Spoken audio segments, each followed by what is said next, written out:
Well, welcome everybody to Ashland, Nebraska and the Birdcage, where tonight the #1 rated Ashland-Greenwood Blue Jays host a hungry Syracuse Rockets team that started the year 2-1, but since are on a 9-game slide, and they would like nothing more than to turn fortunes around against the top-rated team in Class C1. Hello, everyone.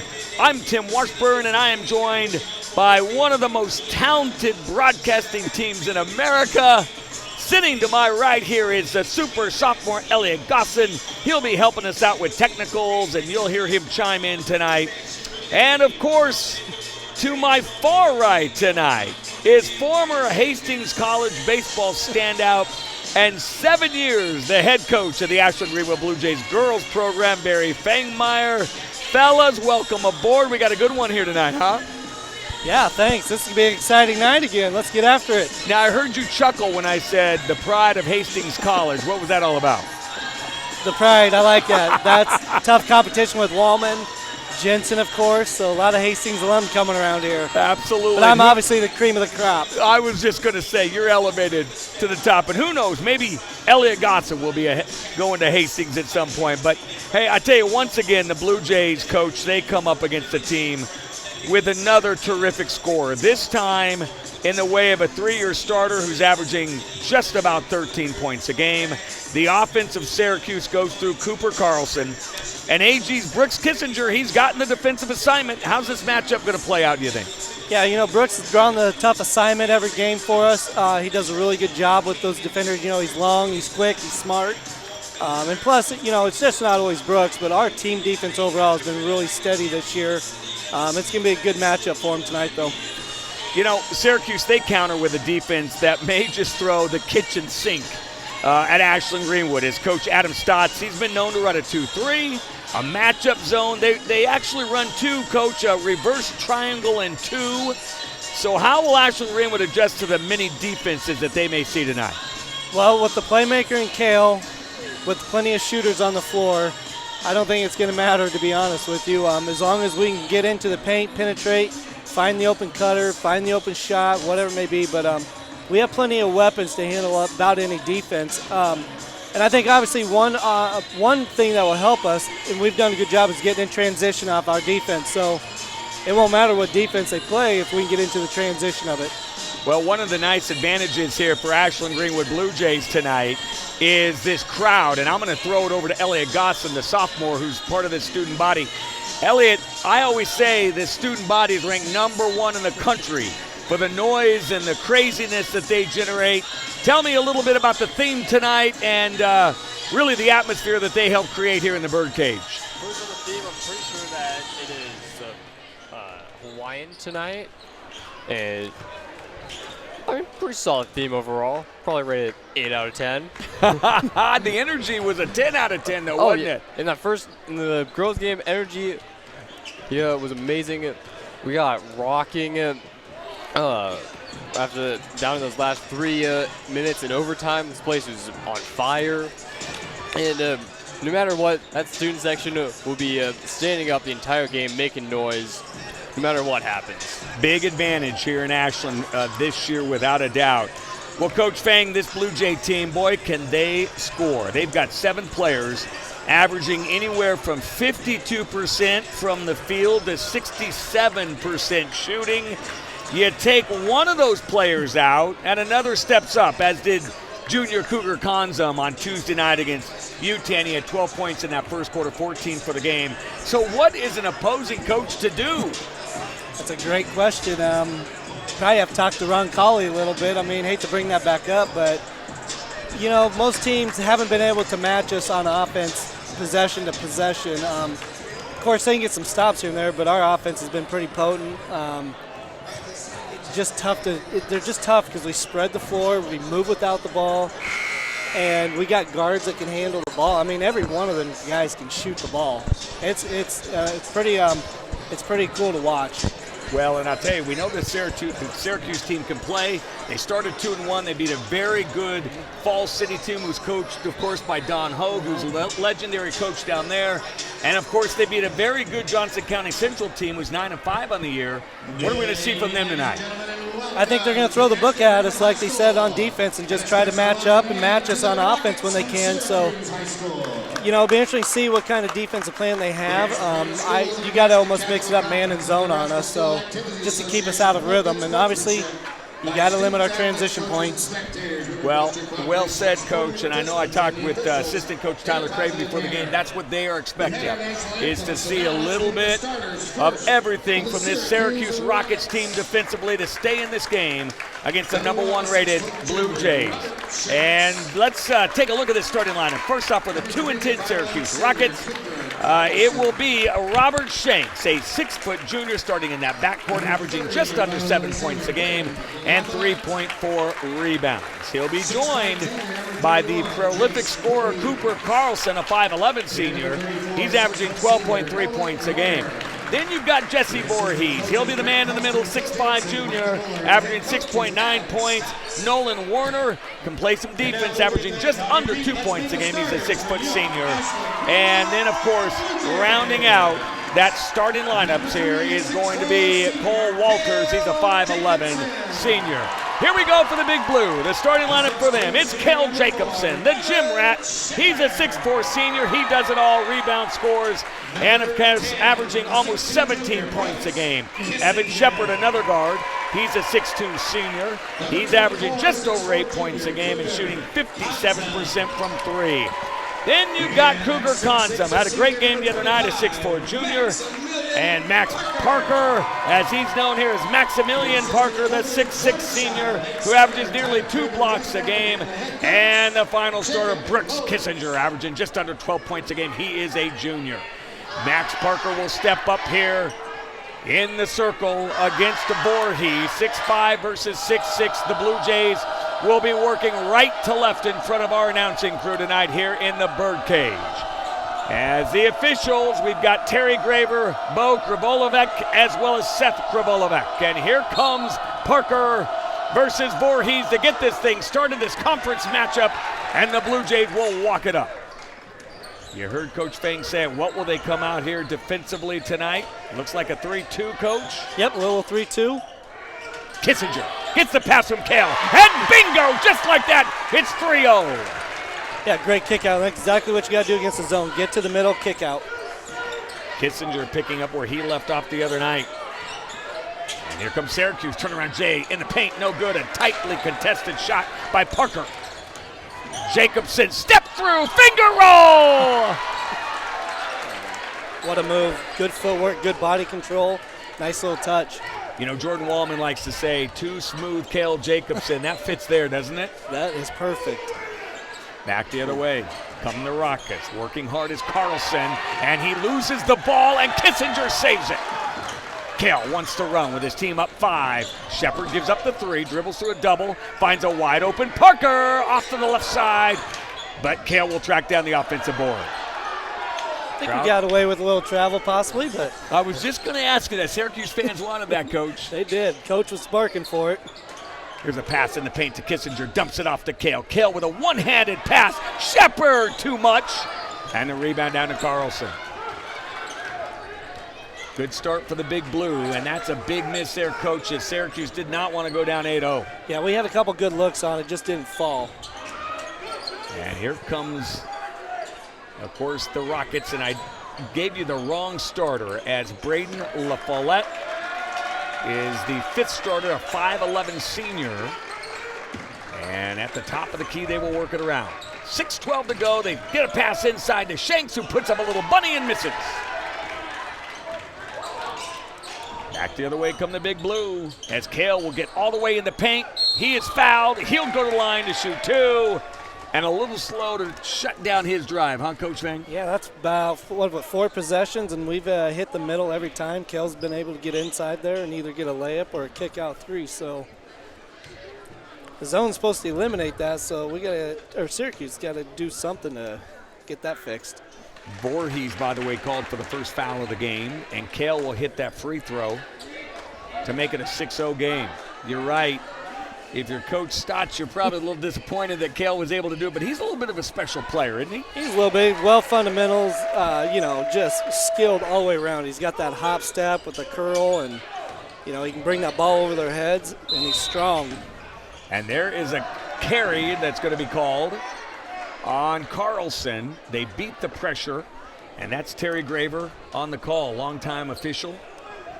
Another good crew here tonight. We've had some good officials here this year. Mr. Flynn has done a great job of getting these officials in here. So, yes, they have done a good job, considering the limited amount of officials out there.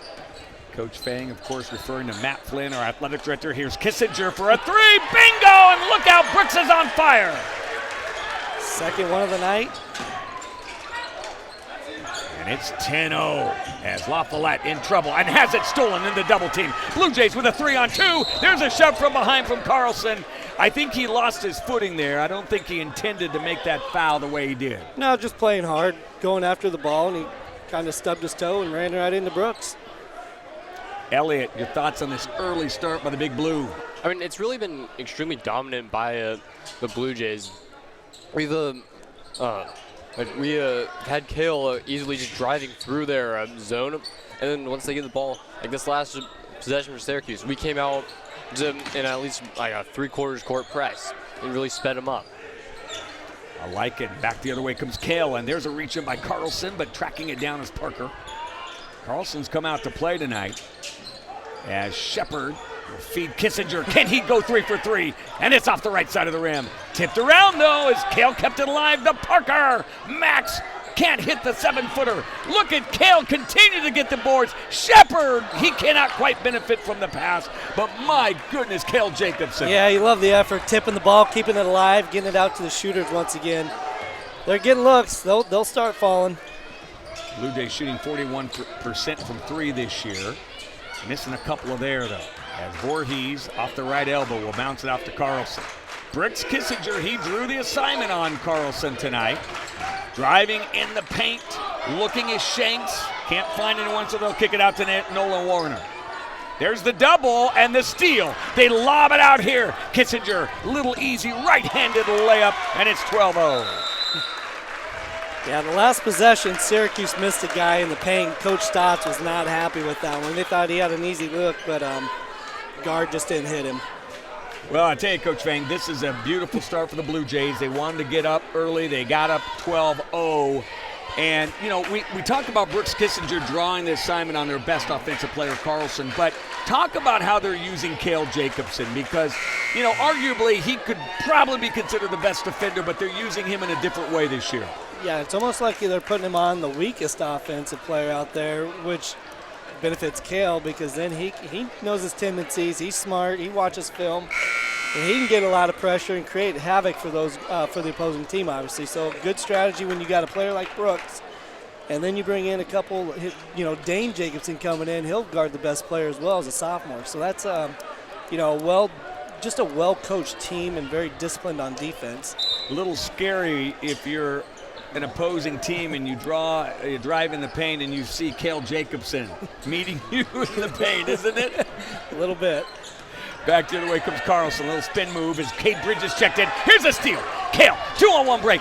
Bounce pass to Bridges. Lobs it back to Kale, and he finishes. I'm not sure, but Cade might have been trying to get an alley-oop to Kale there. You wanted him to bring that thing down, huh? Thunderous dunk that we've seen Kale 4 times, I believe, this year. As La Follette gets the pass into Shanks. Shanks has it stripped. Blue Jays doubling. They get it to Carlson. Can he get on track? Left-handed shot, no good. Kale with a long outlet to his brother Dane.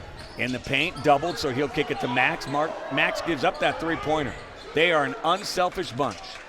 Max will dribble drive over to Bridges. 3-ball, going to be a little short. There's Dane, the sophomore that Coach Fang talked about, to Shepard. Bingo! And exactly what you said about being unselfish. This team doesn't care who gets points. They're always constantly making the extra pass. And Carlson with the finish, Coach. Keep your thought there.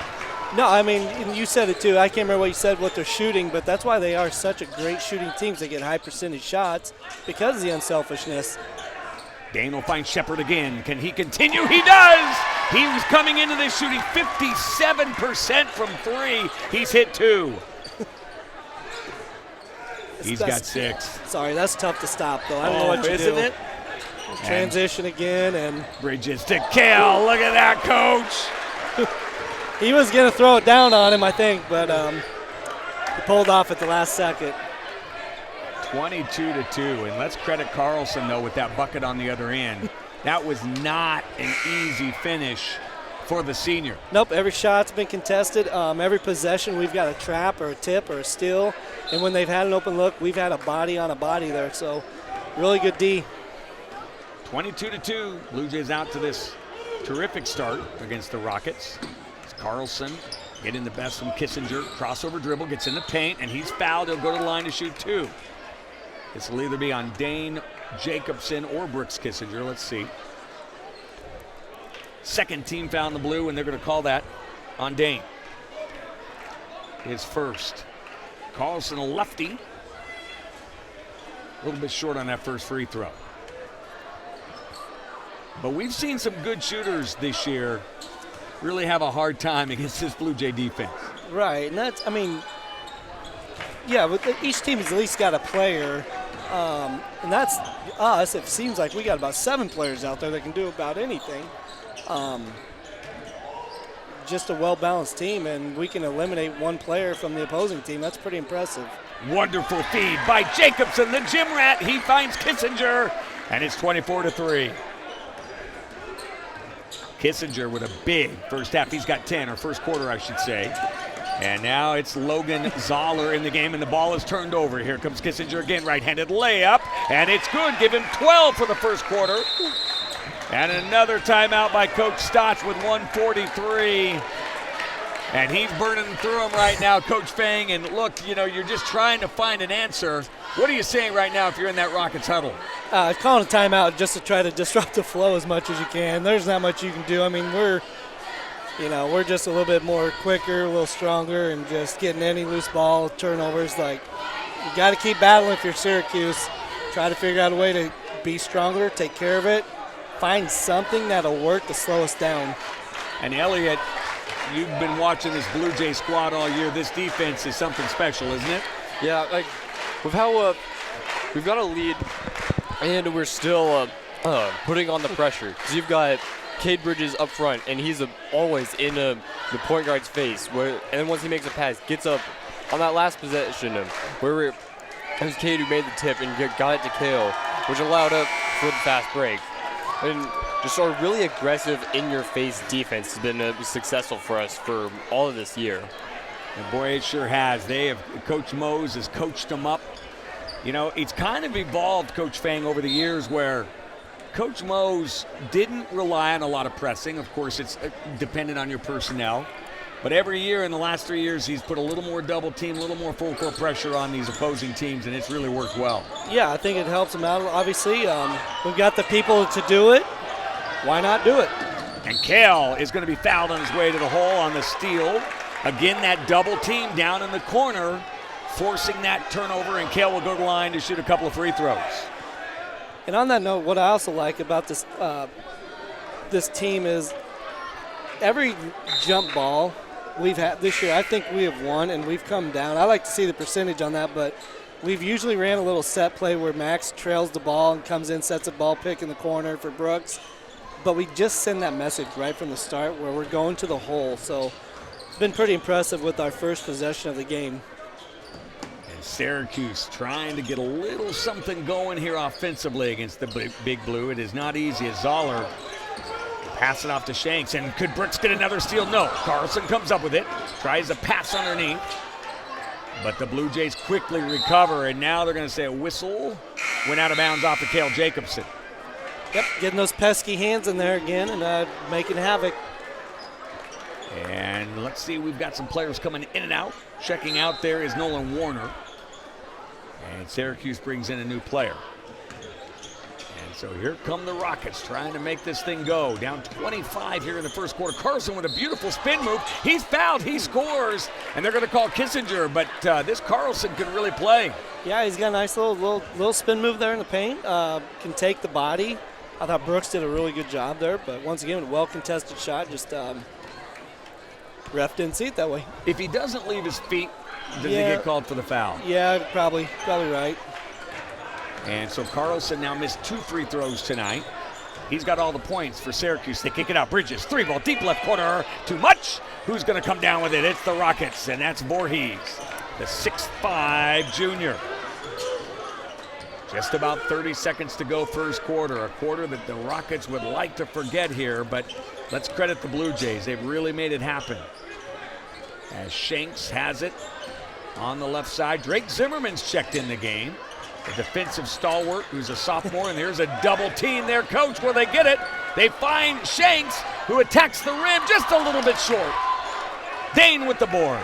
Leads it out with 10 seconds to go. Brooks says, I'm going to attack. He looks for a trailer. That's Drake. He looks for Dane, or make that Brooks in the corner. They're going to call a jump ball. Possession arrow will go to the Rockets. With 3.9, you almost don't want that possession arrow, do you? You want to start second quarter, don't you? Exactly right. Shanks will have to get it up quickly. Crossover dribble, shot from half court. Just off to the left. But an absolutely terrific quarter for the Blue Jays, and the Rockets able to get 5 points, all coming from Cooper Carlson. Coach, this defense was on display for the Blue Jays. Yeah, we were doing ball traps every time they tried doing pick and roll. We've just created a lot of turnovers by getting into them, a lot of tips. When we haven't gotten it, every shot has been contested. And that's all you can ask for on the defensive end. And you know, you've been out there on that, not only as a coach, but you've been out there as a player. And when you have your shot contested in your face, double team, boy, it can really wear you down, can it? Especially in the first quarter. You get more mentally frustrated and worn down than you do physically. So, yeah, definitely wear and tear on your body and your mind. So. Well, I'll tell you one of the stories that we want to talk a little bit tonight, and I want to bring Elliot in here. You can see on the bench tonight, in uniform, is senior Darren Hill. And this is such a great story because Darren has been a guy that's been in this program for 4 years. He's worked his tail off, and this year, they didn't have a varsity uniform. He wasn't able to get in that top 12. However, he worked diligently with those younger guys, the reserve players, the JV. He's been at practice every day. He's helped to make this Blue Jay team better, and he was rewarded tonight with an opportunity to be on the bench in uniform on varsity, and that just has got to make your heart feel good, doesn't it? Yeah, just an outstanding story for Darren, but really proud of the kid. And Elliot, your thoughts on that? I know he's a classmate of yours, as we've got a whistle and a foul. I mean, just him sticking with the program all these years. Some guys, come in, you don't get a varsity jersey within like your first 2, 3, and then you're like, what's it worth playing anymore? But Darren stuck with it, and now he's got the opportunity to come be in uniform today. Well, we love it for him. He's a great kid. And here comes the Kale, who takes it off the back of a Syracuse defender, Nolan Warner, and hits the bucket.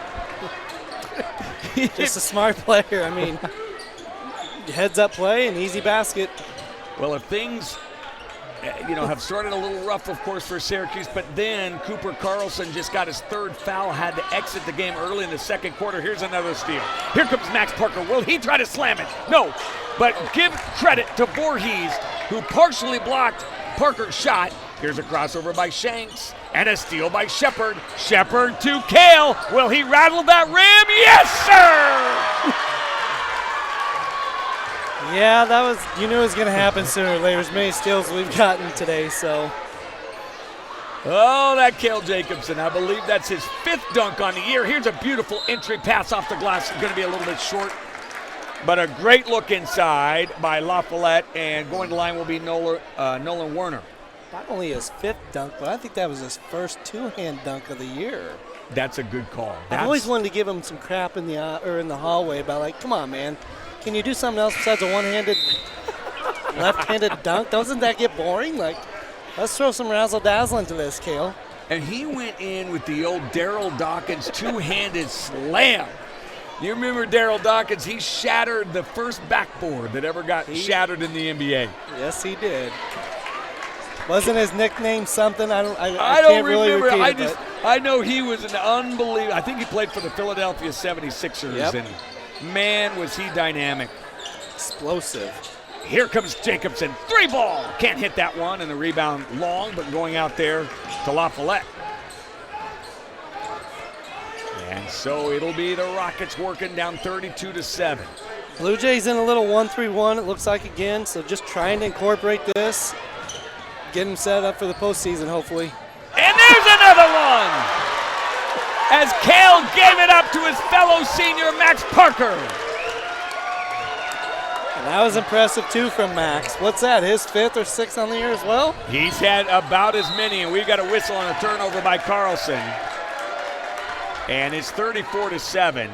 An absolutely wonderful story in the Omaha World Herald this week about Max Parker. He lost his left hand, of course, due to a fireworks accident, I believe in 2016. Yes, 5 or 6 years ago, yep. As Konzum tries to keep the scoring explosion going, but can't. And Stu Popsicle did a great story in the World Herald. If you haven't had a chance to look it up, it'll definitely tug at your heart. There's no doubt about it. Yeah, what a remarkable story that Max has done. He's overcome that, did not make any excuses. Every day in the gym at 5:30 in the morning, putting in work to get to this point where he is right now, which is, outrageous. I mean, just an unbelievable kid. Yeah. He'd suffered some very serious injuries, and the first photo they have of him was dribbling a basketball with an IV in his arm, and he was dribbling, and that just shows you the love and passion he has for the game. And here comes Jacobson, right-handed layup.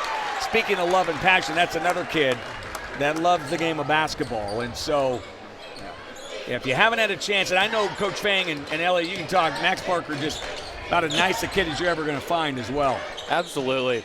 Such a welcoming guy to especially all the new kids in the high school. As a freshman, I knew walked into the locker room, he's going to be a smiling face and someone you could talk to every day.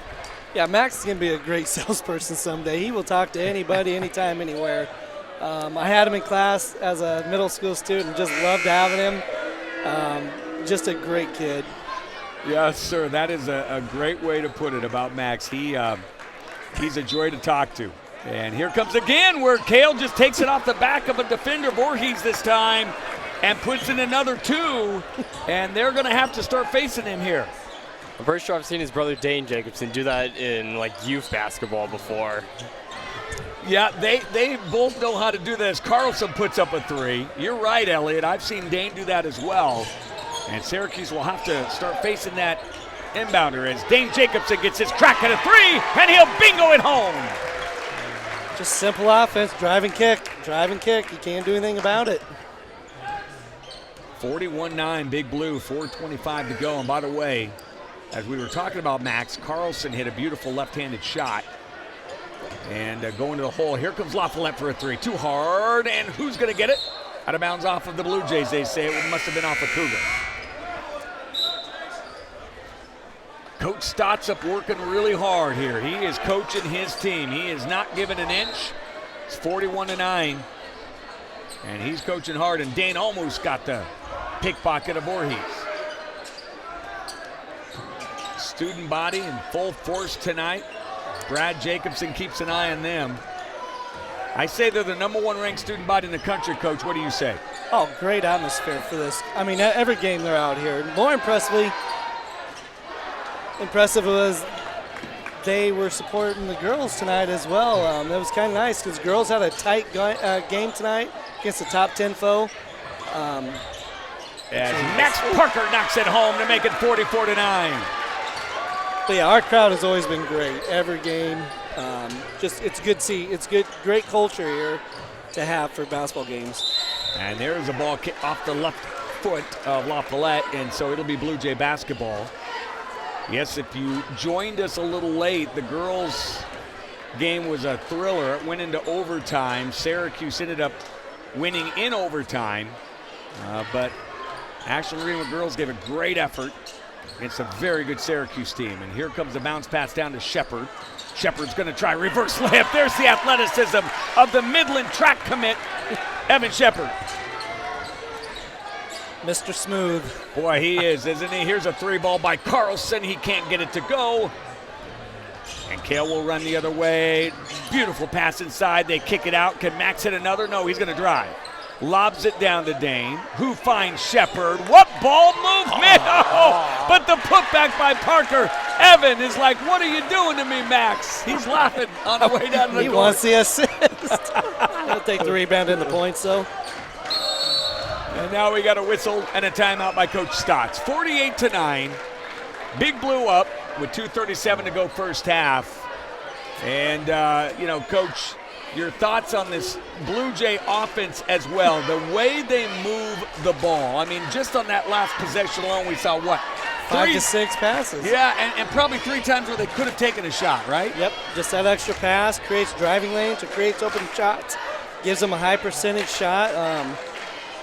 There's nothing really you can do as a coach or on the defensive end besides make them shoot a forced shot, but that's not happening because we got the four so spaced out. It's tough to defend. Elliot, these guys are pretty unselfish, aren't they, from the Blue Jays? Yeah, because like as Barry was talking about on the last possession, with all those passes, but like you get Dane down on the block, he'd catch a pass, and then while still in the air, fling it back out to Evan in the corner, he'd swing it back up, and then finally, it was Evan who took the shot, and got which we're gonna call it it's a shot, but we're gonna call it a pass. That's right. Parker. Give Shepard the assist, and the Blue Jays stay in that trapping defense. 1-3-1 zone. They're going to work on some different things as Dane Jacobson gets the steal. Bridges dumps it off corner to Max. He looks at a 3, but a good job by Carlson. Get down on him quickly. Here comes Shepard. Blue Jays again. I believe that's already their 6th pass on this possession. Max working against Carlson. Spin move, kicks it out to Zimmerman. Shepard finally ends up with it, and he'll hammer it home. It's 51-9. 9 passes that possession. And 1 kick. I mean, we got to the middle of the paint because of that extra ball movement, which is the defense is always scrambling. Drive to the middle, and it's another kick out. I'm glad you counted on that. I would have lost track after about 6. Here's the 3 the other way, and a nice shot by Logan Zoller from the corner. Yep, same thing. Ball got to the middle and a kick out. Wide open 3 for Syracuse. Good for them, though. Zoller's got a nice shot. He's going to get some more time, no doubt about it. As this will be Zimmerman, left-handed dribble, spin move, nicely done, and there is a rejection by Voorhees. But the Blue Jays track it down. Voorhees making his presence felt. And here comes Zimmerman, he'd take an extra step. Yep, there's a travel. Coaches are yelling, shoot the ball, we passed up a couple shots, and somebody's going to want to shoot it when they're open. And they want Drake Zimmerman to shoot there, yep. Drake is extremely comfortable driving to the rim. And I think these coaches want to instill some confidence in him. Hey, look, take that 3 ball when it's open. Exactly, and if you're coming in off the bench, obviously you want some more minutes, and there's the only way you're going to get it by shooting the ball on offense and playing good defense. So that's your time to shine right now, so don't be afraid. You love it when the coaches are yelling at you to shoot the ball. It's a bad sign when they say don't shoot it. And my coaches in high school constantly said that to me. Please don't shoot it, most of the time. Oh, my Lord. Here comes Carlson. And the Blue Jays stay in that 1-3-1. Swinging it around. Voorhees down in the corner. As now into the game. Jackson Ham is in the game. And Jackson Ham, and I have to tell you, I don't have a 35, so I'm going to dig into my program here for Syracuse. I don't see one either. Yep, Gabe Dilley. Oh. He's a 5'11 junior. Looks like it's on the junior varsity roster. So we'll get Gabe Dilley in the game here. And we've got 26 seconds to go. 51-12, Big Blue, as Carlson will go left-handed layup. Off the left side of the rim. It's a little short. He's going to go to the line to shoot 2. Nice little drive there. It's one of those games, Coach, when you're up like this, how does Coach Mose make sure he stays focused, keeps his team focused at halftime? Well, you always have to remind him, because we're getting down to the crunch time of the season. You got your conference tournament coming up, so you don't want to have any mental breakdowns. You want to keep them focused by, hey, remember what we're playing for. And these games are tough to coach when you're on both ends of it, but you just find some sort of motivation for them to come out and keep executing, keep playing your game. So, I'm sure he'll have something up his sleeve. Yeah, you're right. And we got 10 seconds to go here in the first half. Coach Mose is saying attack with 7 seconds. And the paint is Shepard. Kicks it to Zimmerman with 2 seconds. He's going to try to find Shepard, who has to put up a prayer from the corner, and it's just off to the left. So a terrific first half for the Ashland-Greenwood Blue Jays. They lead 51-13. And, Coach, I'll give you an opportunity to talk about your thoughts on this first half here as they head in to the locker rooms. Well, this is exactly what the Blue Jays needed, or not really needed, but wanted to do, because, like I said, you want to come in to this part of the season playing your best ball at a high tempo. It's a good game to try your 1-3-1 zone if that's something you want to try to keep incorporating. Just give another team to scout and prepare for. So, that was a pretty solid first half, putting up 51 points and holding up 13. Well, we're going to go down to Abby Fisher, who's down there in the student body. And Abby, you go ahead and take it away. Wait a minute here. Let's see. Maybe it's not Abby Fisher. Let's see who's got it. As Jordan Wallman will handle it. Oh, wait a minute. All right, my fault. Let's try this. Can you hear me? All right, let's go down to Abby Fisher. Abby, you're down there in the student body. What do you have for us down there? So once again, let's welcome the energy and just how we play as a group. And what is your prediction for the rest of the season? I honestly believe we're winning state this year. All right, back to you. All right, Abby, great job. We missed part of that interview, and I apologize. But, hey, we've got Dave Hubert up here who did a great job in this game tonight, Coach, and we're going to give you that microphone if you don't mind. He's the varsity girls coach, and we'll get Coach Fang in here as well. But, Coach Hubert, I know a very tough loss, losing in overtime, but my goodness gracious, you went up against a very good Syracuse team, a top 10 ranked Syracuse team. You take it to overtime, and as impressively, you're down big midway through the fourth quarter, and you find a way to push into overtime. Talk to me about your thoughts on the game. Yeah, we're really proud of the girls. We kind of drew a line in the sand in that first quarter. We were in a little bit of trouble, and we told them, we got to decide, are you guys going to be in this game or you're out of it?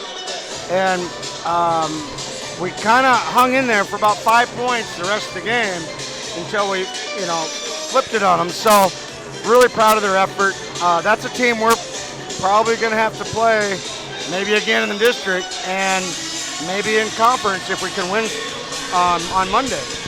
So I think they showed some really good resolve to hang in there, and we figured some things out a little bit as we went along. Well, I would say so, and I will tell you, I'm going to turn this over to Coach Fangmeyer here in a minute, but one more question I've got for you. Without a doubt, this is a game you could have kind of laid down, but Olivia Pike, I thought, hit a big shot late to help you, and your girls just fought and clawed. I imagine you're pretty pleased at the end of the day with how they responded. Right. And, you just hate to have that we were close again, thought. But JC being back a little bit and being healthy, I think is going to give us a little momentum in those type of games. Another ball handler, another shooter out of JC is going to help. Tonight, she played a really good JV game and played some minutes for us. But she's ready to contribute. And having another ball handler, another passer, and another shooter in her, I think that's going to, it's our third overtime loss, and I think a kid like that could make the difference. Yeah, and you said another ball handler. Obviously, JC has some catching up to do, but overall, though, your defensive game plan going into tonight was I thought, outstanding. What was the main thing that you focused on? What's that? What was the main thing you focused on your defensive game plan tonight? Oh, well, we had to figure out number 50. So the girls played pretty well with it. I mean, she's a big girl. She's a good athlete and a good player. One of the top girls in the conference, maybe state in our class. So getting her figured out a little bit was as the game went on, we did a little better job. We fronted her late in the game when we weren't early. Yeah. When I thought the first half they controlled the pace a little bit more, and Syracuse did. Second half, sitting over there watching the third quarter and fourth quarter, I thought we did a great job of controlling the pace because how many points she ended up in the second half? Not that many. Exactly. Yeah, it was a big difference. And I thought exactly we controlled the pace. It was all her in that first quarter for sure. Yep. Yeah. Coach, you're going into conference off of this loss, the conference tournament. And I would imagine, no one likes to ever, have a loss, but I would imagine that this bolsters your confidence and possibly your team's confidence because the Rockets are the number 1 seed in the conference. And so I got to imagine it bolsters your confidence quite a bit. Yeah, and we're right in the middle. We're at 5 seed. So DC West on Monday. And that's kind of the way the locker room went for us after the game is that we told the girls that this just shows you how close you are with all of your hard work and that you're on track. You're not off track. You're on track. Record-wise, we're going to try to even up, get it evened up a little bit. We're 5-8 or 9 or something, but we're going to have some opportunities. So record-wise, we're a little behind with 3 overtime losses that we wanted to be, but we are on track. Coach. Yeah, and credit to the girls and you guys as coaches, but all 3 you coaches are new coming in. You didn't know a single lick about the team. No. And it takes time for them to adjust to you guys and you guys to adjust to them. So, a victory would have been nice tonight to get over that hump, but you're right there, like you said, 3 overtime games and, a play here or there, a made shot here or there, you win it. Yeah, and I was talking to Coach Craven, or Tyler, this week, and we were talking about our season and what's left. He says, you got to remember that most of those teams are they're where they're at, even the beginning of the year when you played them. You guys are nowhere near the team you started with, and you're not done. You're just getting it going. So the end of the year, you could be dangerous.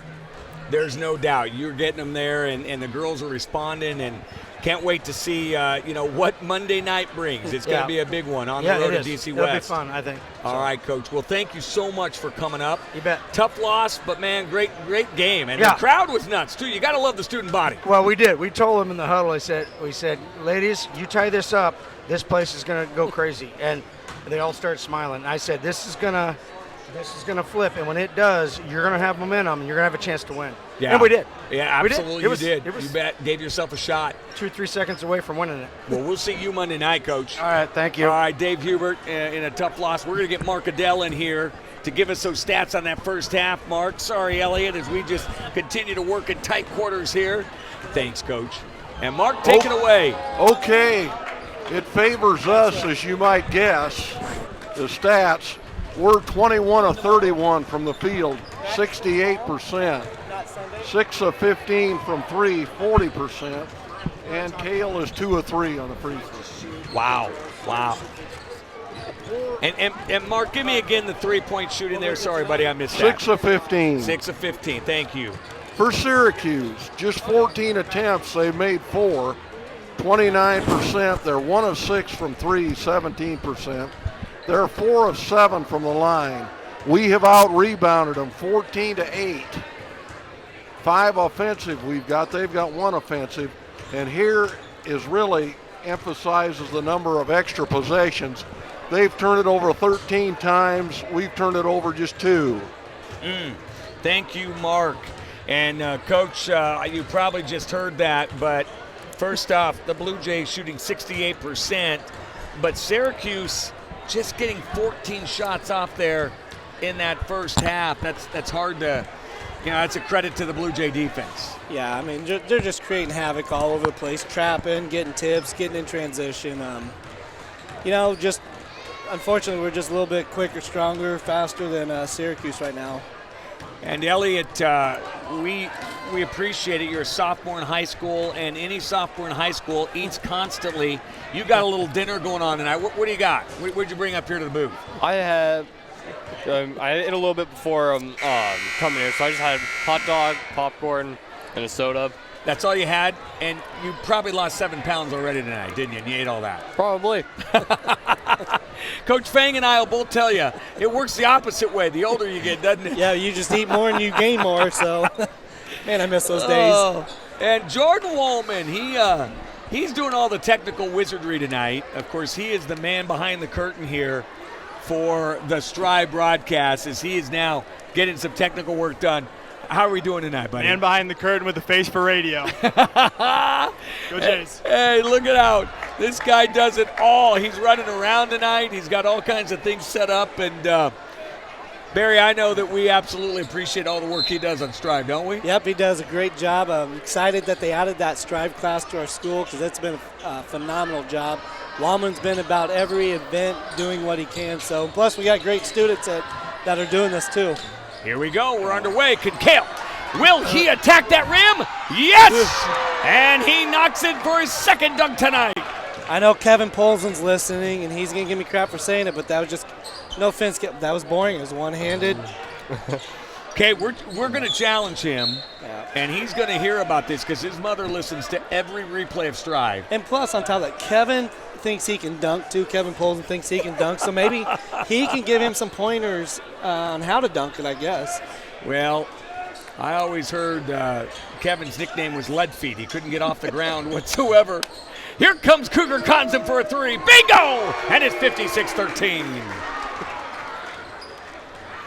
Blue Jays shooting the ball well. They shot 68% in that first half. 6 of 15 from three. They are now 7 of 16 after that bucket by Cougar. And here's a 1-3-1 zone. Blue Jays staying in that tonight, getting some work on it. As Voorhees gets in the paint. And here's a ball that goes off the foot of Shanks, but he tracks it down. He's double. Goes into Voorhees. And we got a whistle and a reach. I think they're going to call this on Cougar. Yeah, it looks like Cougar getting in there. And all these Blue Jays are going for the ball. They all want a piece of the rim. And Blue Jays will extend that defense out. Cooper Carlson averaging 12.3 points a game. He's got 8 tonight, so he's done well. But the Blue Jays just not letting anyone else score at this point. As Shanks gets a good pass inside, they're going to kick it back out to LaFollette. Here's a strip and a steal. Kissinger with a 2-on-2 break. Left-handed layup up and good. And it's now 58-13. Brooks is having himself quite a game again. Shooting the ball well, getting layups. And here comes Carlson. They're going to call a charge as he went through, I believe, Evan Shepard. Hangs in there and takes that charge, so it stays 58-13. And that will be the 4th on Cooper Carlson. Good for Evan. He's had a couple tough calls here about that charge. He's always in the right position, but sometimes he gets it, sometimes he doesn't. Well, if you don't know the story on Evan Shepard, he just accepted a track scholarship at Midland. He is going to be a force to contend with, as Cale Jacobson is a force to contend with as he attacks the rim and hits. But he was, one of the most impressive in the 100 hurdles last year. Had some bad luck there at the end and tripped with a lead. And this year you just know that this is a young man that's going to be contending for that title. Yeah, I believe going into the finals with the fastest 110 time in the Class B. Just like you said, a little bad luck, but I guarantee Evan, he's a hard worker. He's going to get it this year. Well, I'll tell you, we have Cindy Lambert listening at home tonight. Here's the first free throw coming up. And she's asking me some basketball question because, she's a wrestling. She's in that wrestling family. And just like when I go to a wrestling meet, my son wrestles. I don't know what's going on half the time. But Cindy's asking me some basketball question. But I know this much. She knows more about the game she's letting on. She's a smart gal. Yes, she is. Big wrestling tournament tomorrow here at Ashland. We'll have it on Strive, the conference tournament. And her nephew, Luke Lambert, at 220 is going to be a tough one to beat.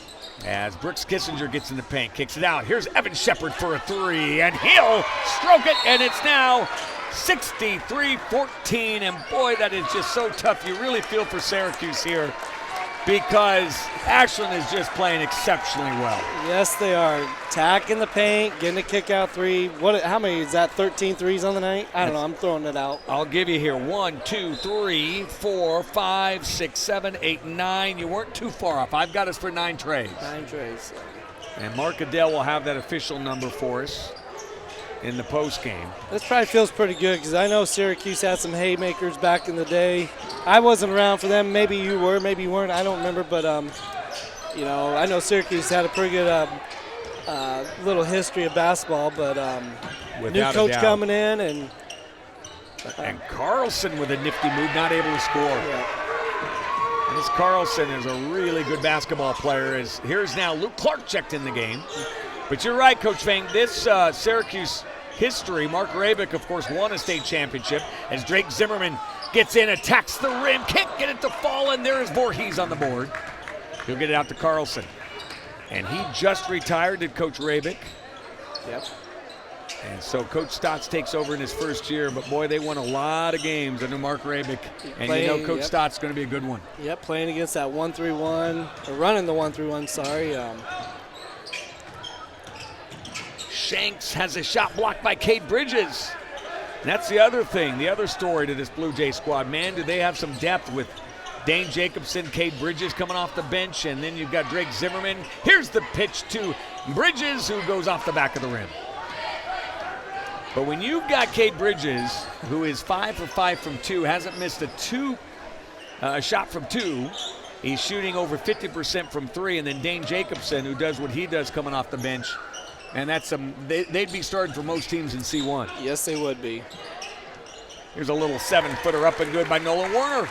Nice little move by Mr. Warner there. 63-16. As Clark will look.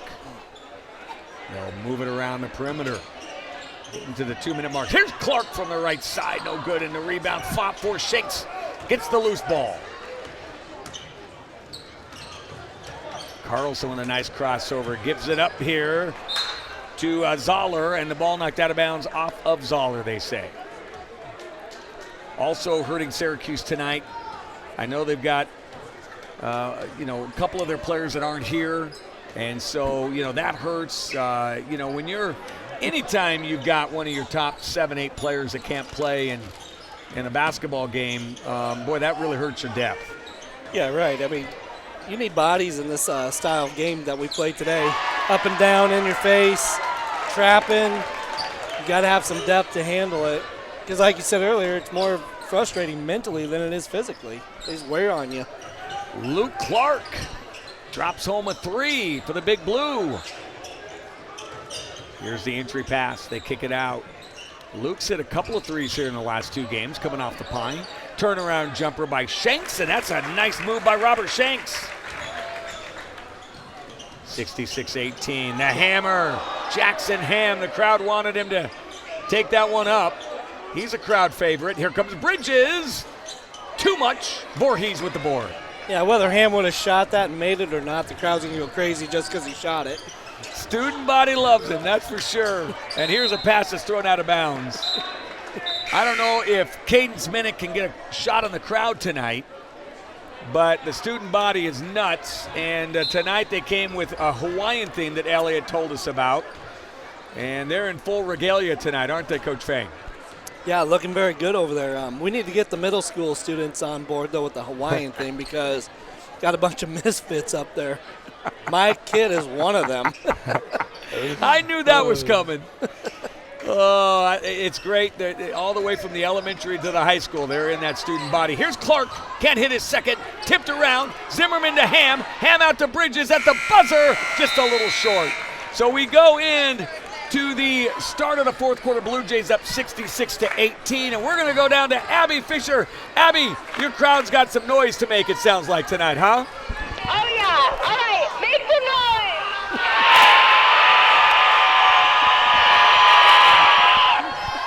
Man alive, they are crazy tonight, Coach Fang. I mean to tell you, there's a reason that I get a vote in the student section magazine every year, and I voted them number 1 for the ranking. And look at that, they're doing a little Blue Jay power, but this student body's got something special going, don't they? They're diehard. They are definitely diehard, which is great. It's a great atmosphere for the Birdcage. And kudos, is it Abby Fisher running that? Does she do all the yeah. So Elliot, walk us through that. How do you guys know what the theme is, and how does Abby Fisher get all that going? I think a little bit might be word of mouth. It's not like in football season where we had every theme planned out and put on a piece of paper throughout the halls. But I think might be on like the Birdcage Instagram account. There might be themes there. I don't totally check it all the time because I'm up here broadcasting with you two. That's right. Which is more important. Oh, we love having you up here, Elliot. The super sophomore, we call him. And now we're getting fourth quarter action underway as you've got Luke Clark in there, Cade Bridges, Drake Zimmerman, Dane Jacobson. And there's Cade Bridges on the drive, and he'll hit the layup. He's perfect from 2 still, 6 or 6 on the year. Oh, man. It's so nice to get all these messages from the people that are listening to BBN. It's outrageous. I just can't help myself. All the great compliments that we're getting, Tim. Oh, listen, those critics, they're out to get you tonight, Coach Fang. As Voorhees not able to draw some rim, the Blue Jays track it down. I imagine most of them you can't read either. And here's a pass that's stolen by Shanks. Shanks wants to run. Good job by Clark to intercept him. And I'll tell you, the other thing we've seen tonight, not just the student body, but, man, the crowd has been big as Carlson works and the ball off of La Follette, and it'll be Blue Jay ball. Yes, crowd's been great all year.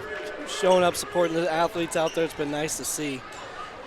You know, speaking of Jackson Ham, yes. We used to have a player back in the day, and Bryce Kudamelka. That's kind of who he reminds me of. You know, the crowd would just go crazy when Bryce would touch the ball because you didn't know where it was going to go. But, you know, congrats to Bryce, by the way. You know, I think he might be joining our team. I can't remember or not here at Ashland-Greenwood or not. But yeah, wouldn't that be something to have? That would be. I know we had an open position. Whether or not he got offered. The hammer not able to get it followed. And now they kick it out here, and going hard is Clark. He can't put it down. Why do I have a feeling that one of those text messages you're getting is from that stealthy Bryce Kudamelka? Yeah, he's a sly little guy out there. You know, he's always listening to something, trying to pick. He always wants recognition for something. So I just happened to bring out Jackson Ham and Bryce Kudamelka. Just kind of go hand in hand. Well, I've got to tell you, speaking of getting some recognition, Luke Clark got some recognition he didn't want. They called the second foul on him. And so it'll be La Follette at the line, and he'll hit that first free throw.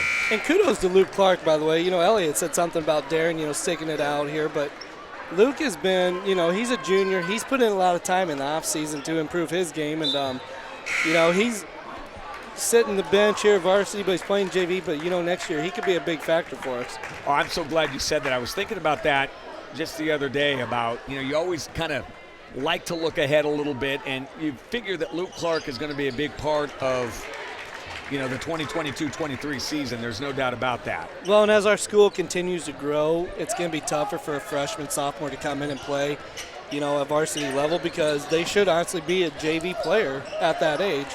And you hopefully get a little bit junior, but by the time you're a senior, Luke, once and again. Just on cue, Barry. What a smooth stroke, too. Definitely got that from Josh, I bet. Oh, yeah. 71-20. Josh, of course, the father of Luke Clark. And Amy will take issue with that, his mom, I'm sure. Well, I believe Josh was a Syracuse grad, right? So this is kind of a double whammy. Luke dropping threes on him on the old hometown and whatnot. Yeah, I have a feeling there might be some discipline at home tonight when he gets there. What are you doing that for? I guarantee you Josh is going to be doing something. Oh, it's 71-20.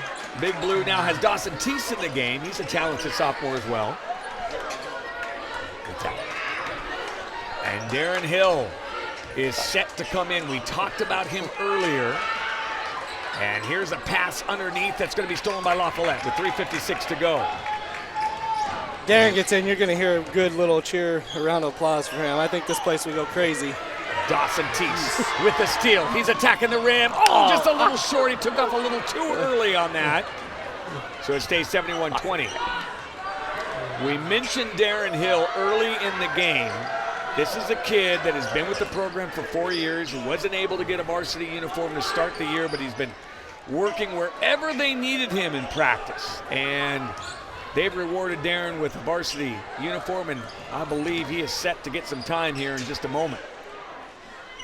Yeah, once again, what a great kid, though. Like, around the team, wants to be a part of the team, does anything you ask him to do.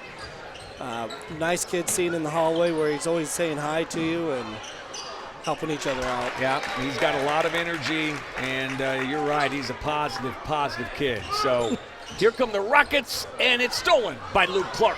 Luke Clark's running, and there's a bump and a foul, and bodies are flying everywhere, and I believe we're going to see Darren get in the game. And listen to this ovation that he's going to get. We're just going to go quiet and let the crowd tell you when he checks in.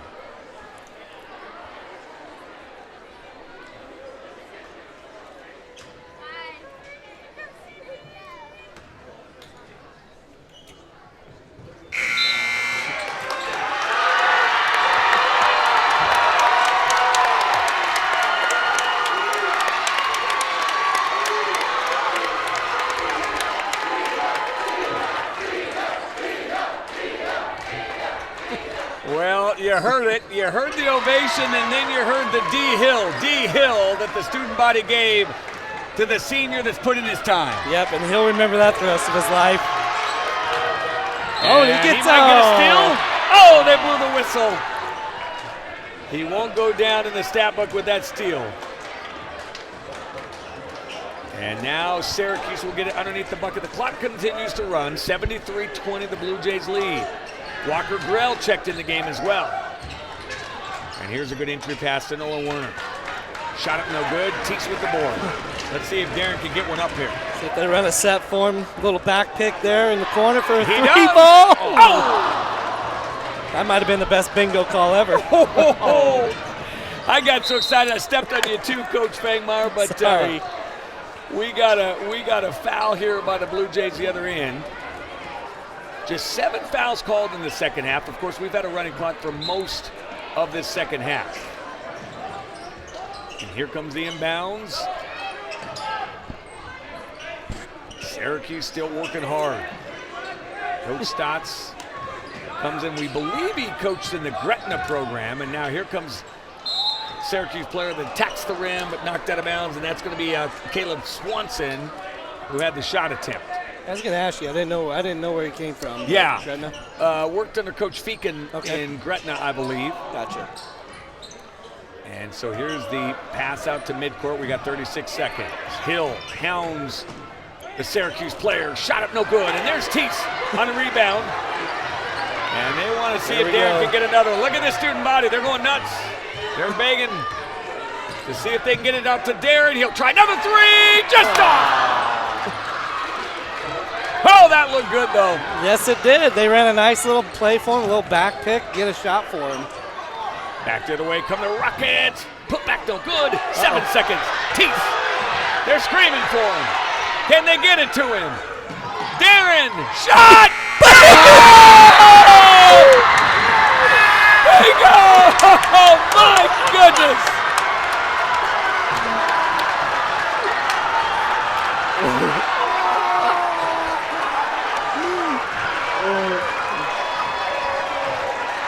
Man alive. What an ending. Oh, you What would an have thought ending. we won a state championship on that shot by Darren Hill. That is unreal. Good for Darren. A great props to his teammates. 100%. They fed him. Props to the student body. Hey, Cadence, can we get the camera on this here as he is mobbed by his teammates going off the court? And you got some of those young kids coming out to give him a high five. I have a feeling the student body is going to cheer for. Here we go. They're singing the fight song.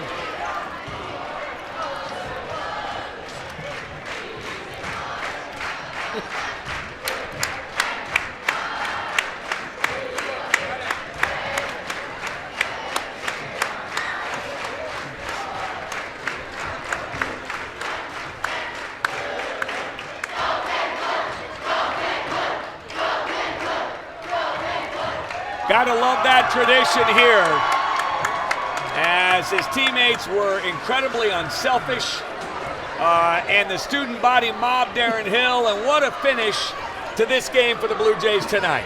Yeah, I mean, well, first of all, back to Darren, like, you got chills for him coming in. You got chills every time he put a shot up, but that was That was a pretty spectacular moment for not just Darren, but, man, like I said, his teammates set him up. You would hate to see a 3 go down like that towards the end of a game with the score like that. But for a kid that put in time like that, you deserve it. Well, and let us give a little bit of background in case someone from Syracuse is watching and wondering why, we're so excited for Darren. But I had a chance to talk with Coach Tyler Craven before the game, and I just said, hey, heard the great news about Darren getting a varsity uniform. Walk me through how he earned that. And one of the things that people don't understand is they only have 9 guys on the reserve team. They need someone to work with them, right? What did Darren do? He could have been upset, said I didn't get a varsity uniform, maybe not stick with it, but he stayed with it. And he's been a tremendous contributor at practice because they need that guy. They need to have 5-on-5. And so he's done a lot of major contributions in this program. Yeah, no doubt about it. He's put in the time. He's been a complete team player. He's been committed to it. And that people need to see that. We need more people like that in the world, in general. So, I mean, props to those guys for that. So absolutely. Well, I tell you, that overshadows a little bit the 11th victory of the year for the Blue Jays. They're now 11-1. Coach, coming into this game, one of the big priorities was the Blue Jays to make sure that Cooper Carlson didn't have a monster night. And I don't have him scoring in the second half. He may have, but I don't. But most importantly, the Blue Jays really shut down all of the other scorers for Syracuse. Yeah, I mean, just a well-played ball game by the Blue Jays. Defense was spectacular, which led to transition, which led to open threes consistently. So when you have this much depth and you're as talented as we are, it's really fun to watch and hard to coach against. Let's get Mark Adele in here to wrap up with some stats here tonight. Mark, what do they look like? Well, it got a little wild in the second half, but still, second half we were 9 of 20, which still gives us 30 for 51, 59% for the game. From 3, believe it or not, with all that, we were 5 of 10 from 3. 11 of 25 from the game, 44%, which is pretty good from 3. They were 6 of 23, got just 23 attempts for the game, 26%. Did not attempt a 3 the second half. They were 1 of 6 for the game. From the line, we didn't need to shoot free throws. We beat them before they could foul us. We got to the bucket. So we were 4 for 5 there. They were 7 of 11, 64%. Rebounding, we had 23, they had 16. We had 6 offensive, they had 2 offensive. But here is the big story. 22 turnovers for Syracuse, 4 for us. And that is why they only got 23 shot attempts. Well, great work, Mark Adele. And Barry, you heard that. First off, 59% shooting for the game for the Blue Jays. That's tough to defend. Yep, tough to defend. I mean, like I said, we've done a great job of spacing the floor out all year long, attacking the middle and getting the shooters on the outside. And, Max Parker's been big for us on the inside of the paint, but when you can dominate on the outside like we have been, that's going to be fun to watch going into the postseason play coming up. Elliot, I want to get you hey, great job, Abby. Good job. You guys were awesome. Elliot, I'm going to throw this to you, and then I'm going to have you go down and get, if you're good with this, Coach, I'm going to have him get Luke Clark and Darren Hill. Yeah, so, Elliot, your thoughts here on this game before we send you down to track those guys down. It was a great game overall by the Blue Jays. We showed a bunch of different looks. As you guys were saying earlier, with coming down that 1-3 and coming down the 1-3-1, it gives another it allowed or gives other teams something else to scout us for. Because now other teams know how we can play this, how we can play a zone, extend it out, and be super aggressive in it, and shut offenses down. Awesome. Good work, Elliot. We're going to have you track down Luke Clark for us as well, if you don't mind. But, hey, the man of the hour, Darren Hill, with the big 3. We're going to talk about that 3 and a few other things. But, buddy, what a great shot. Tell us about what it felt like coming out of your hand and just walk us through that shot. At first, I thought it was really short. And then watched it go in, and then everyone cheered. it was just amazing. Well, talk to me about that. Your teammates feeding you the basketball, making sure you got it, then the student body just going absolutely crazy. Walk us through that experience tonight. It's amazing. Something that's once in a lifetime. It's amazing to have happen. Now, Darren, I've known you for a while. It's hard to get you speechless, but you're a little speechless tonight, aren't you? It's kind of emotional, isn't it? Yeah. Coach, what do you have? Yeah, great. I mean, just, thank you for all your work that you've done to help the boys team out, being there for practice, helping the team out, and then you get this moment. That's why you do that stuff. A really great story. Kudos for hitting the three out there and getting in. It gave me goosebumps, gave me chills. My phone was lighting up, and a couple people just said that was awesome. So kudos to you, and congrats. And talk to us real quick, Darren, about the 4 years you've put in, all the things that you've done in the program and what it means to you. I love it. I always loved the game of basketball. I wanted to start earlier, but just didn't. Well, I played football, and then I got too small, and now I'm starting to grow, and now I'm getting good at basketball and all that. Well, buddy, we're proud of you. And not just that shot, which was wonderful. We're proud of you beyond that as well. Just all the work you put in, all the sacrifice and hard work you're doing to help this team. So keep it up. All right, buddy. Thank you so much for coming up. Darren Hill, the senior, who nailed the three, but more importantly has really contributed to this basketball team in many other ways, as he gets a hug here from our cameraman, Caden Sminnick, and as he's gotten a hug from many others. And now let's bring up Luke Clark, who you talk about hitting some threes. My goodness, the junior was on fire tonight. He had a couple of threes here in the second half. Thank you. The big debate is your dad going to be upset, since he's a Syracuse grad, that you're knocking down all these threes tonight? I think coming into this game, he's more of on my side than their side, but it's always nice after the game to make fun, and especially I have the family on that side, so it's more fun to make fun of them too. Well, talk a little bit about your shooter, and you've got since you're not starting, you're coming in, and sometimes you're cold. So talk a little bit about coming off that bench, being ready to shoot. How do you prepare for that? Well, obviously I know I'm not one of the starters, so coming off the bench, I've got to know that I got to be locked in and ready to go. Especially at halftime, Tyler Craven told me to shoot that thing whenever it's open. So always be ready, and I put a lot of time into shooting and basically just being ready, yeah. I'm going to give you up to Coach Fang and Elliott as well. So, Coach, what do you have for Luke? Yeah, great game, Luke. Way to shoot the ball. We talked about earlier, you being a junior, playing some JV minutes. More importantly, every varsity minute you get is setting you up for next year. So what do you think is the main thing you got to work on getting better and be more consistent for next year? The main thing, just you said, being more consistent at the things I do well, and then picking the stuff out of my game that probably aren't so well, and then getting better at that.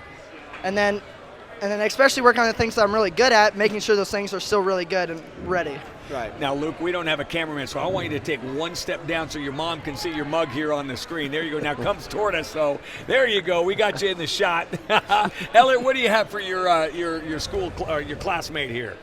Great game today overall, and I don't have I'm not really prepared for any questions, so I'll pass it on to you. You admire this guy as a shooter? Oh, yeah, absolutely. Yeah, well, good, buddy. Hey, one last thing. You got conference coming up next week. Yep. Preview it for us for next week. We're looking at the two games, the winner between Logan View and Raymond Central, I think. We were supposed to play Raymond Central, so we really know what to do with them. And then we're just going to keep scouting at who's going to win and just tuning in for those games to make sure we're ready. Well, your brother Jack would be happy with this interview tonight. You did a great job, and he'd be really proud of the way you shot the ball. So congrats on the win tonight. Thank you so much. You bet. Thank you, guys. You bet, buddy. So Luke Clark with a great night tonight, and I think that gives us a chance to bring in Coach Mose. As he is, of course, he's being hounded a little bit. Coach Mose, Coach Fang, has become a bit of a celebrity, hasn't he? It's kind of a big deal around here. Yeah, he has to fight his way through kind of the throng of people who want to talk to him on the way up. Coach, we'll have you grab this here. Hey, first off, really the story of the night, nice victory. But what a wonderful gesture, you recognizing Darren Hill, who earned that jersey tonight. And then his teammates and the crowd, his student body particularly, responding. Talk us through what that meant to you as a coach. Those are obviously cool events and situations and and things had happened. So he knew coming into the year that he was going to kind of have to earn a jersey. And so, he started out the season and didn't get one. And so, hey, if you practice and work hard and do the things the right way, we might reward you down the road. And, it had been, a couple months, so that's a lot of time sacrifice for a kid just to show up to practice every day and come to practice instead of going and working or hanging out with friends, or there could be a million things, playing video games, whatever it is. He chose to come and practice with us. So, we rewarded him, said tonight we'd start kind of suiting you up moving forward. And, he got in the game there. And I think every one of us in the building wanted him to get a shot. And as that situation unfolds, you're looking at the clock, and I maybe should have called the timeout as Luke drove it in to get a sub in there, because then you shoot free throws and you lose 30 seconds, and then it's their ball and they take. So we wanted to have several possessions, and he ended up getting 3. And the last one, if you could have drawn up the end of that game, sometimes stuff just happens, and it happens for whatever reason, but I couldn't have written up anything better for an ending to that game. Well, I think, and I'm going to turn this over to Coach Fang, what meant the most to me, too, was the interview here at the end. It was an incredibly emotional moment for that young man. It means a lot. That's something he's never, ever, ever going to forget. And like I said, I think the magnitude of it, not because it was a game winner, but it wasn't the first one. It's at the buzzer. It's right in front of our student section. Right. And then our guys were just as excited.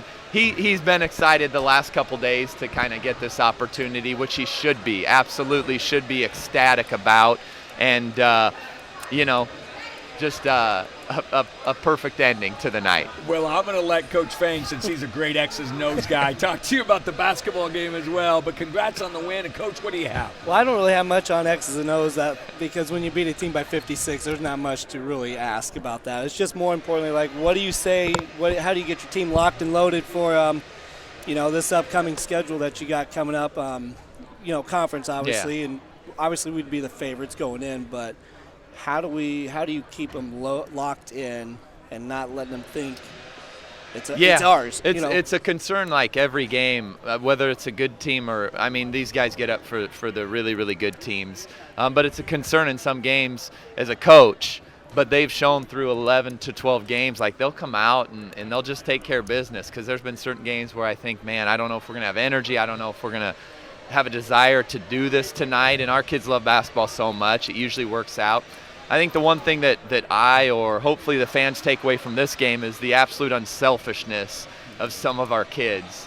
It is a dream to coach these guys, because they're not worried about trying to bump their average. They're not trying to get a shot.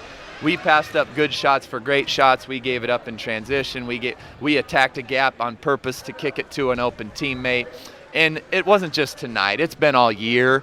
But I think it really shined through tonight when people, and we could see that, man, our guy could go score the ball right now or shoot it if he wanted to, but he didn't, because he wanted to get his teammate involved, and it's just pretty sweet. Yeah. We talked a lot about that on the broadcast today. Go ahead, Barry. No, I was just say, we counted one possession. There was 8 or 9 passes, one possession. You get a kick out 3, and we passed up 2 good shots off that possession. But and you said this too. It's hard to get up for when you're a heavy favorite. Yeah. But great teams, they don't care. They just they put the hammer down. And I think one thing that I've noticed watching more is our defense. They are licking their chops to get a steal, to get a dunk.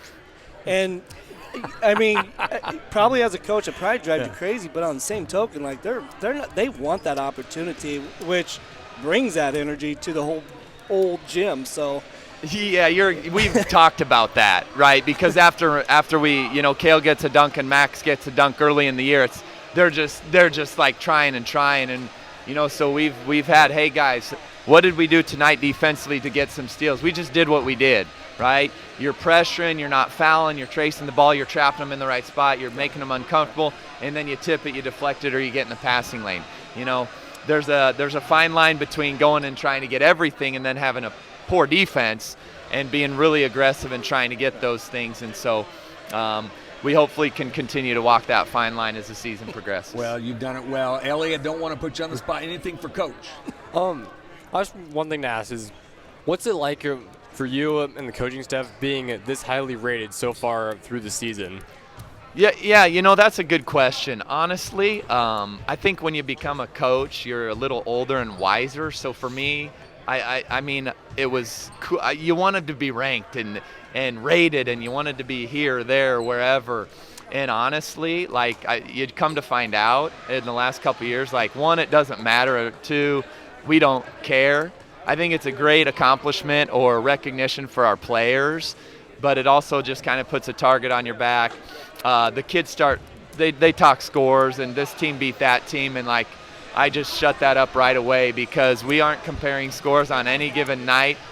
I've watched enough basketball to know anyone can win, and so great recognition for our team and the work that they've put in, but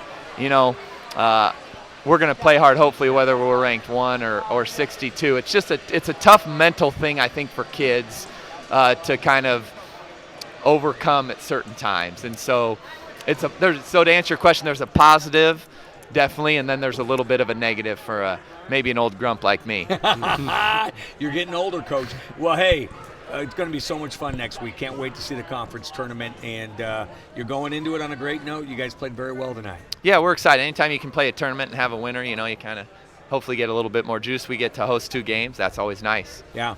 Well, listen, good luck. Next week we'll be with you all the way. And we will see you Tuesday night. Thanks for calling the game, guys. You bet. Let's get Cale Jacobson. We have one question for him in here. One question. This came up from a texter tonight into the broadcast. And Cale, here's the question. Coach Fang is starting to say that you've got to do something other than a one-handed dunk. I got a two-handed. I know. I was proud. Thank you for doing that because it's got to be boring just going up left-handed dunk, right? Does it ever Tonight get boring? Was authorized. No. Tonight was a hammer on that two-handed dunk, so that was good to see. The one-handed one I almost missed, though. Yes, you did, because but hey, no. I tried to miss it. No. Well, buddy, hey, we are proud of you, and you sure bring a lot of enthusiasm. But on one serious note, we'll let you go. Coach Fang said this, you guys are really anticipating that steal to try to have that opportunity. But, hey, that's a great incentive, isn't it, to try to get that steal to maybe finish like that? Yeah, but there's definitely a balance in that, too. Sometimes we go for too many steals and we get beat a little bit. But a steal dunk is definitely a lot of energy for a team, and it kind of changes momentum. So. That is the coach in Cale Jacobson talking right there. He wants to coach in college. By the way, congratulations. Great story by Bob Jensen this week. He's a pretty good guy. Yes, he is. All right, buddy, you go and hang out with your teammates. I'm going to leave you guys here. Barry, you got the final word here. Let's start with Elliot, and then we'll finish up with Coach Fang. Elliot, your thoughts on this win tonight? I mean, amazing win for the Jays. Really authoritative in all aspects of the game, and that's pretty much it. All right, and well said. And Coach Fang? 2 things real quick. First of all, thank you, BBN. Tim, you don't get enough credit for doing what you do for the kids, for this high school, and your crew. It's outstanding. It's a privilege being here doing this stuff. I know I'm not very good at this stuff, but I thoroughly enjoy it. The other thing is, you mentioned the coach with Syracuse, Coach Stotts, right? Yes. Shout out to him, coaching under Mike Feakin, who is going under, he's battling cancer right now as the head boys basketball coach. But shout out to him and what his team is doing for him the other night. I believe they made some T-shirts. They wore them for pregame, raised some money for him. But I don't know Mike personally. I know just through the coaching ranks. But great guy.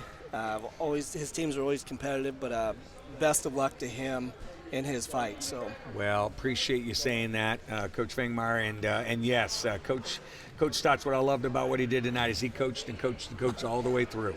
So listen, once again, the Blue Jays get their 11th win with that 75-30 victory over Syracuse, and they will be in conference next week. For an incredible crew, Cadence Minnick, Elliot Gosson, Coach Barry Fangmeyer, I'm Tim Washburn saying so long. We'll be with you tomorrow.